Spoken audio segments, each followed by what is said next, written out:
Tips kuliah jurusan keperawatan dan jangan sampai Anda kecolongan. Yang pertama, pastikan kampus yang akan Anda daftar itu sudah terakreditasi, baik itu institusinya maupun akreditasi prodinya.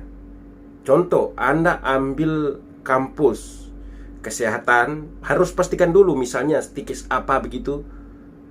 Harus pastikan itu kampusnya sudah terakreditasi.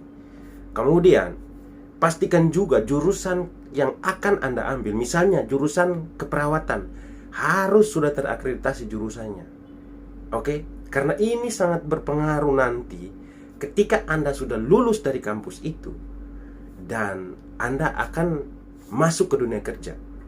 Ya, tidak masalah kalau misalnya Anda kerja di tempat-tempat yang orang tidak terlalu memperhatikan ijazah begitu.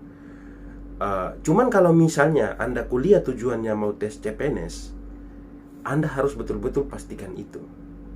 Karena percuma ya kalau Anda sudah belajar setengah mati, tapi Anda gugur karena kampus Anda bodong. Kalau bukan itu, ketika Anda lagi wisuda pasti gerbek. Selanjutnya adalah pertimbangkan lokasi. Lokasi ini menyangkut kenyamanan dan biaya hidup. Kita tahu sendiri bahwa biaya hidup di setiap tempat, apalagi contoh di Indonesia saja itu biaya hidup di setiap daerah pasti berbeda-beda. Kenyamanan di setiap daerah juga pasti berbeda-beda. Itu yang harus Anda pertimbangkan ketika Anda memilih kampus tersebut. Atau misalnya Anda punya keinginan untuk kuliah di Uruguay, ya misalnya Stikes Uruguay lah. Contoh, Anda mau kuliah di Stikes Uruguay, Anda harus pastikan betul nih, di Stikes Uruguay, di sekitar Stikes Uruguay itu biaya hidupnya berapa, tingkat kenyamanannya berapa.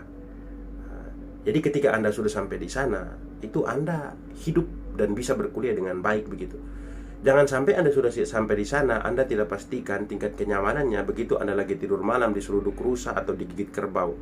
Selanjutnya adalah fasilitas kampus. Ini yang sangat penting bagi mahasiswa jurusan keperawatan. Fasilitas kampus.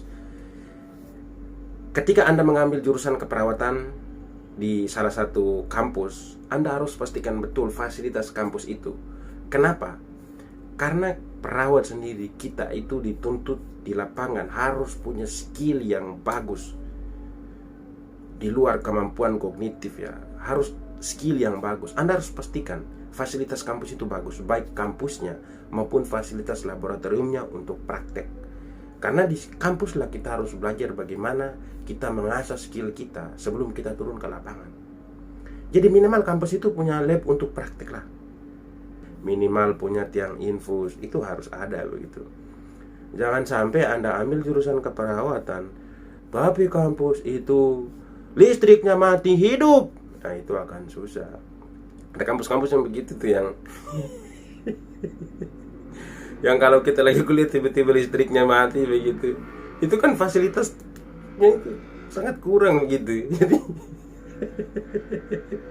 ini harus betul-betul pastikan itu. Pastikan ketika Anda lagi kuliah di kampus itu listrik itu tidak jepret.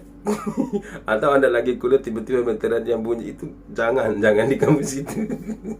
Dan yang terakhir adalah biaya kuliah. Biaya kuliah itu sangat penting ya. Dan dimanapun kalau orang kuliah pasti sangat mempertimbangkan yang namanya biaya kuliah. Tetapi kembali lagi ya, biaya kuliah itu bisa disiapkan secara pribadi atau bisa juga Anda mencari beasiswa. Itu yang sangat penting. Biaya kuliah itu bukan menjadi penghambat buat seseorang untuk bisa mencapai cita-citanya. Karena banyak orang yang tidak punya uang saja bisa kuliah dan menjadi sukses begitu. Dan kembali lagi, sukses juga memang tidak butuh kuliah juga sih, karena banyak orang yang tidak kuliah juga hidupnya sukses. Oke teman-teman, itu adalah tips kuliah jurusan keperawatan. Silakan teman-teman memikirkan dengan baik-baik dan jangan sampai Anda kecolongan.